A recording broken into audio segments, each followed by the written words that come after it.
I'm on my deck reading a book about various philosophies of life. It's a fascinating book. I'm learning about, ancient Eastern philosophies, ancient Greek philosophies, more modern Western philosophies, religious philosophies, and it's fascinating. And then I get to this chapter on Epicureanism. Now, I'm not familiar with this term, but it turns out as I start reading, I'm kind of familiar with what it means. So, for example, I don't remember the first time I heard the term or the phrase, eat, drink, and be merry, or tomorrow we die, but I remember being kind of ambivalent about that term. Like on one hand, I can interpret this as, yes, life is short and finite, therefore we should enjoy our time here. That part of it I understand, and that part I'm on board with. On the other hand, it kind of has these undertones of live only for today. Right? You don't need to focus on tomorrow because you just focus on today. It reminds me of those country songs that say you just live like you're dying. And I don't like the flippancy of that. So as I'm reading more about Epicureanism, it is almost for certain that this phrase is either attributed to or created by the Epicureans. So I found out that Epicureanism is in fact about enjoying life. But their definition of enjoying life is a bit more profound than many people give them credit for. Find out more about Epicureanism and how it relates to your money right after this.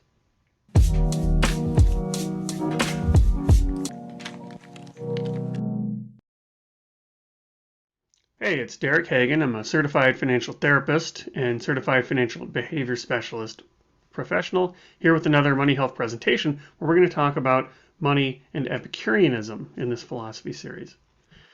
So Epicureanism is a philosophy of life that basically says you're lucky to be here. We don't get that much time here, so you should enjoy your life. Enjoy the life that you have. Now the opposite of this is, of course, sleepwalking through life. Now in my terminology, this would be living intentionally. This would be living reactionally. Reacting to everything, letting life happen to you, picking the life that you want. Right? So at its core, Epicureanism is enjoy life. But it's not the same way that you'd think. It's not hedonism. Right? So hedonism, when people use Epicurean in the negative sense, they call somebody an Epicurean, that means you drink too much, you're a glutton, right? You eat too much. You take too much for yourself. What they usually mean is you're a hedonist. You're pleasure first. Pleasure, physical pleasure above all else. Epicureanism, again, is about enjoying life, but it's so much more than just in the moment physical pleasure. Right? So they zoom out and say, well, a pleasant life is going to be, sure, physical pleasure, of course. But that's fleeting. They know that. What about mental pleasure, emotional pleasure? The pleasure that comes from learning and socializing with people and partaking in meaningful projects.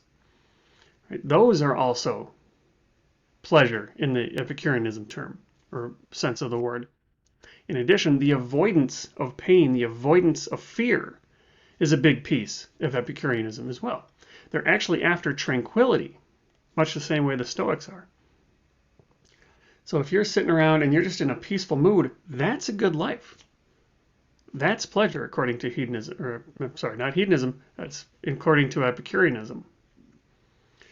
Okay, so these two are not the same thing, because where a hedonist says, let's just focus only on physical pleasure, we've got the mental and the emotional pleasure, we've got tranquility, we're alleviating ourselves from pain, we're alleviating ourselves from fear. And in addition, we're not just focusing only on ourselves right here in the present moment. We're balancing the present and the future. The Epicurean knows that if we use up all of our money today, then future versions of us are not going to have any money. And that future version of us is going to be miserable. And they take all of that into account when they make a decision. They call it hedonic calculus. So it's not simply about how much pleasure am I going to get from this activity right now. Right? It's how much pleasure will I get as a whole. All the consequences of my decisions. If I do something now and I take away from future me, and future me is miserable, that was a bad decision. Because if you take my life as a whole, I'm not going to have as much enjoyment out of life as I would have if I could have spread out that pleasure, set up my future versions of myself.